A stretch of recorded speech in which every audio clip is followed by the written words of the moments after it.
Recently, a podcast clip with Steven Bartlett, The Diary of the CEO, went viral after he said that a few glasses of wine ruined 3 days of his life. Now, there's been a huge backlash about how tired everyone is of this optimization culture online, mostly for people saying, enjoy the wine, life's too short. There's one particular type of response I find really interesting. UK's self-proclaimed most foremost fitness and performance expert, who, when I last checked, had 19.2 thousand Instagram followers, responded to this viral clip and argued that he gets it.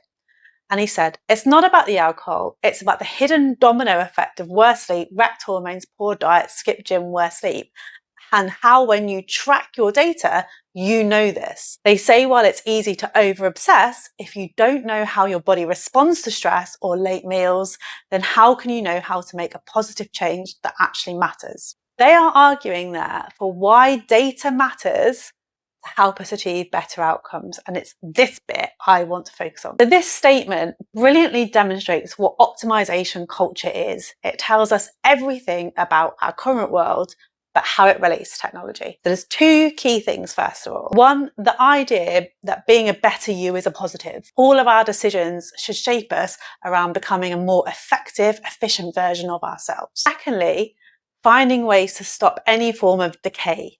So whether that's to our mental health or our physical body, we should be optimizing all of it. And thirdly, how we can use data through our wearable technology. So I've got a smartwatch, I'm not alone from this, to achieve optimization. This is something which has been described as the quantified self. This is where we convert our sleep, our steps, our heart rates, our stress into metrics, operating on the belief that we can understand ourselves better through the data we generate. It can give us our own evidence to better understand ourselves. Makes sense, right? In a recent paper by sociologists Naring and Rock in 2023, they identified 6 themes which help us contextualize this optimization culture. So the first is neoliberalism, and this is a political and economic way of thinking that prioritizes free markets, capitalism, and deregulation. So this is how we can understand the political and economic framework which we live and work and operate within. One of the hallmarks of neoliberalism is the emphasis on our individual responsibility. This comes from the idea that we can't rely on the state or the government to care for us, but we should all prioritise our own personal responsibility. The idea is rooted in that we all have an equal chance. And we can all take care of our own health and life, and we all must take the responsibility to do so. Now, these ideas are tied up in ideas of consumer capitalism. This is the economic and social model that sees the manipulation and market of consumer demand as the primary driver. Now, this big society stuff sounds a bit complicated and scary, but it's really important to understand those key things. This is about individual responsibility, being able to do our best in our most efficient way and all being equal, but also being driven by consumer marketplaces. The third thing they note is emotional capitalism. So this draws on Eluse's work, who says that intimacy has been marketized. So remember, I talked about consumer markets. And what this means is that we take a consumer mindset to our own self-worth. This sets out the framework for optimization culture as our personal lives become projects we can improve through consuming tools or consuming services, signing up to a life coach or a fitness coach or a business coach to become better at what we do. The fourth point they note is it also links to therapeutic cultures and the impact of popular psychology and language around therapy becoming an everyday language tool, something we're all kind of using and saying in normal language. The way we talk about ourselves, to find ourselves and to engage with these kind of self-help tools. They also note how the happiness industry is a direct extension of economic capitalism and develops the idea that well-being can be an economic metric and a consumer commodity. So it's something which can be turned into a consumer product or service. And of course, enabling all of this is the technological developments which support it. So the wearable tech we wear to track our sleep, our fitness, our cycles, our energy, our every move, our GPS, literally where we go. We call this the quantified self. This basically means that we use this data as metrics to make observations about the data we generate about ourselves. I slept really well last night. I've improved my heart rate score. My resting heart rate is lower. Those kinds of things. It all sounds quite positive and logical, right? Perhaps a little bit dull when we're getting into the big concepts, but surely this is a good thing, improving ourselves. But what I want to do is to take a moment to think about this from a perspective of hidden harms. Here I'm going to draw upon the work of Pemberton, who published a book in 2016 looking at social harm, who said that one of the big problems with criminology is the focus on crime. Now, more on that issue another time. Instead, Pemberton built on a book by a group of academics beyond criminology. And this was published back in 2004.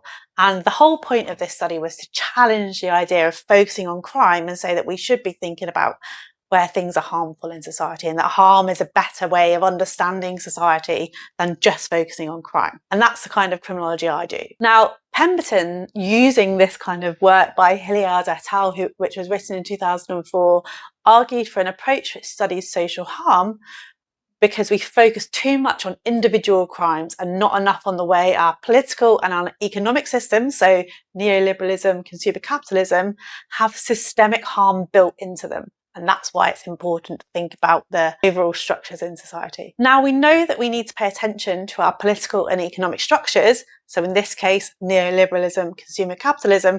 To take this structural look even deeper, I want to introduce a concept from another two criminologists called Oliver Smith and Thomas Raymond. And they introduce a concept called socially corrosive harms. So they're informed by this way of critical thinking about harm anyway, but their perspective looked at how culturally accepted forms of leisure and lifestyle choices can quietly erode our shared and collective social life. So moving away from just thinking about the harms to us as individuals and how things might be harmful to us in a more society way. So they draw on the work of a philosopher called Baudrillard, and they highlight what he called the end of the social. This is the idea that under neoliberal capitalism, our shared social codes, our community networks, and our collective interests are dismantled. So they're taken apart. This is our networks, our families, our communities. And in their place, we're left as kind of isolated and just these little atoms just on our own, adrift from each other, just floating around, and we might bump into each other, but we're not really connected in the strong way which we might have used to have been pre-consumer capitalism. And they say that in order to be able to cope with the intense anxiety and existential precarity that feeling these little atoms floating around on our own, how do we cope with that? Is that we turn to consumer markets. So we turn to things, or services, or products, or experiences which we can buy. And this is the link with the consumer markets. And this is where Steven Bartlett and the data tracking fitness people jump in and provide us the solution to our problems. If you think about the whole nature of much of what we see on YouTube, the whole point is selling you a solution to your problems. There's a whole economy based on improving ourselves, whether that's about your business or whether that's about your health or well-being or particular activities related to it. Going back to thinking about an influencer telling you that a glass of wine with friends ruined 3 days of life because of sleep metrics, you're witnessing the peak of a socially corrosive harm. It tells you that having a glass of wine, having a laugh, engaging in human connections is a negative choice if it disrupts your optimized data projections. So if it upsets your sleep score or your training readiness score, then perhaps you shouldn't have done that, is what it tells us. Instead, it's explicitly prioritizing competitive, individualistic distinction over community. Optimization culture essentially demands that you isolate yourself further. You focus entirely on your own quantified self and treat your body like a corporate project. It's the ultimate expression of the death of the social. It's training us to value corporate efficiency over human solidarity and connection. So when Steven Bartlett or an Instagram fitness coach tells you that the glass of wine is ruining a day because your smartwatch says that your sleep dropped by 10%, they're not just giving you health advice. They're acting as enforcement agents for a system that demands you view your body as a machine, demands you're always operating at peak corporate efficiency. But when we see that drop in our data metrics, the anxiety, perhaps the guilt, maybe even feelings of shame are entirely individualized to each of us. We don't blame the fact that our work culture is exhausting. We don't blame the fact that we feel systemic stress, because life is stressful and there's a lot of really challenging things happening in the world. There's a lack of public health infrastructure. We struggle to get a GP appointment. You blame yourself for having that glass of wine, not sticking to your health rules rigidly enough. We often confuse this with a lack of motivation or discipline. So one of the things we might then do is to try and find people to help us optimize our own discipline or motivation. And I know all this stuff as a criminologist, but yet I still feel it. So this is not about judgment. It's about recognizing why sometimes we might struggle with wanting to see our friends or doing fun things, but also feeling like we're letting ourselves down or we're letting other people down. We're all a bit burnt out from this. So this is where I want to get to the point about how sometimes harms might be hidden and they might be quite subtle and embedded, but the overall impact is something we shouldn't ignore. So when we think about all of this a little bit more closely, I would say that we can see three particular forms of hidden harms which affect us as individuals in different ways. So the first group might be psychological and well-being harm. So when your watch or ring or however you monitor your health metrics tells you your sleep is wrecked, your stress is going up, it forces you to look inward.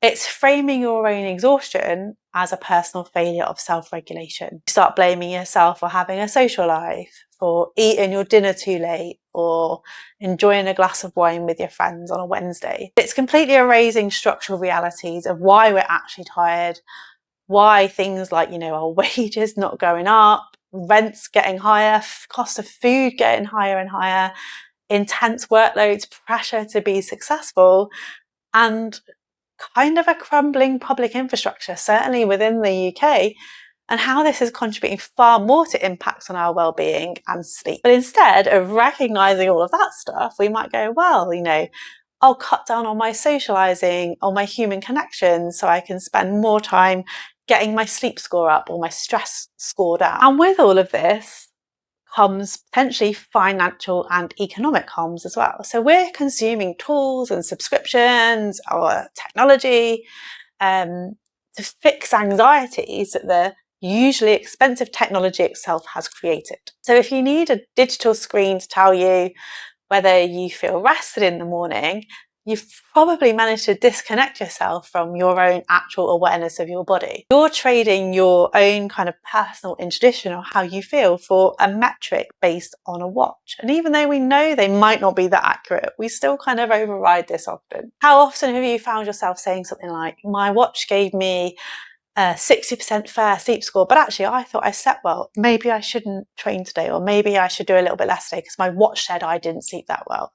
And again, I find myself doing this kind of thing all the time. But actually what we then do is we find ourselves searching for more tools or more strategies or more products or services which can help us solve the sleep problem our watch tells us we have. This costs us. We have to get our bank cards out again to buy something or subscribe to something to help us solve this problem.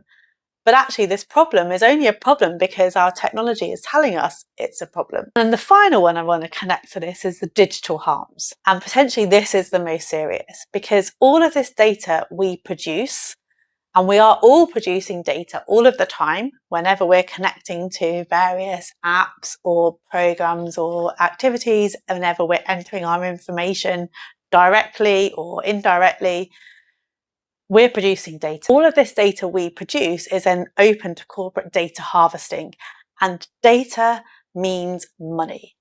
Data can be sold so people can sell you things. It makes a lot of money to understand people's behavior from their data. So actually, who owns the metrics of your quantified self? The biometric data, which is tracking your sleep, your heart rate variability, your daily movement, and your daily locations, isn't just harmlessly sitting on your wrist. it's being sent back to a data center, which is then being pulled and being used in different ways. It's being converted into highly valuable corporate capital, which sells. Under the current landscape of surveillance capitalism, this sensitive biometric profiling is bought, sold, and analysed. Yes, we're told that this is for our own good, so we can have new products or services or things which know us even better, which help us be even more effective and efficient. But actually, we have to think about what the risks might be with all of this data being connected to us longer term. In the near future, it's not an unrealistic thing to think about how private health insurance firms might use this data, or employers might use this data to assess how productive we are or what we're doing or whether we're doing enough. We could find our own data working against us in many spheres of life. Let's go back to Steven Bartlett and his ruined 3 days over his glass of wine. Now, the backlash isn't just about people wanting to have a glass of wine in peace. It's probably more a subconscious rebellion against the exhausting idea that our lives must be treated like some kind of efficiency project. When optimization culture is telling us to track every metric to become a better, more efficient version of ourselves, it's really asking us to become a better, more compliant worker for consumer capitalism. Maybe the most radical thing we can do in a world obsessed with growth and greed and profit is to step off the metrics for a bit. Enjoy the wine. Skip the gym if you're exhausted. Take the watch off for a few days. Break the streak. And stop letting a multi-million-dollar tech industry tell us how to live our human life.